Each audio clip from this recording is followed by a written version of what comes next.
Part 1 of our series covers how the Families First Coronavirus Response Act guarantees payment to care for children out of school. Brought to you by the Herrman Herrman Injury Attorneys of South Texas. Congress passed the Family First Coronavirus Response Act, or FFCRA, on March 18th, and it went into effect on April 1st, 2020. This act was designed to provide financial resources for people and businesses impacted by the COVID-19 pandemic. Part 1 of this video series will look at how the Emergency Family Medical Leave Act, or FMLA, has been expanded by FFCRA. Part 2 will examine the Emergency Paid Sick Leave component of FFCRA. The FFCRA may apply to you if your employer has fewer than 500 employees.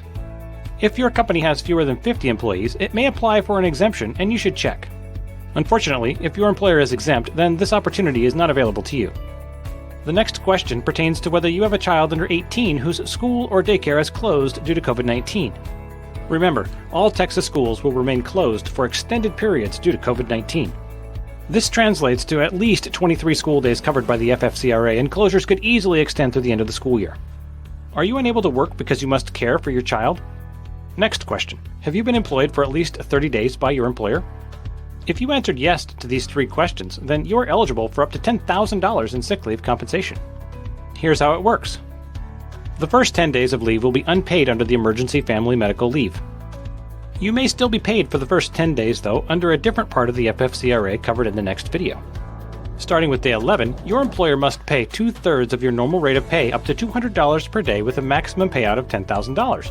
If your employer has at least 25 employees, they are required to retain you in your original position when you return, unless your position has been eliminated due to economic conditions. If your position has been eliminated during your leave, your employer must attempt to retain you at an equivalent position. The Act includes provisions for your employer to recover the cost of paying for your leave through tax credits, so don't worry about that. There are serious penalties for employers who do not allow you to take leave, but if an injury, serious illness, or death occurs due to their decision, then it's critical to talk to an experienced injury attorney. If you've been injured and need legal help, please call the Herrman Herrman Law Firm at 844-426-6000.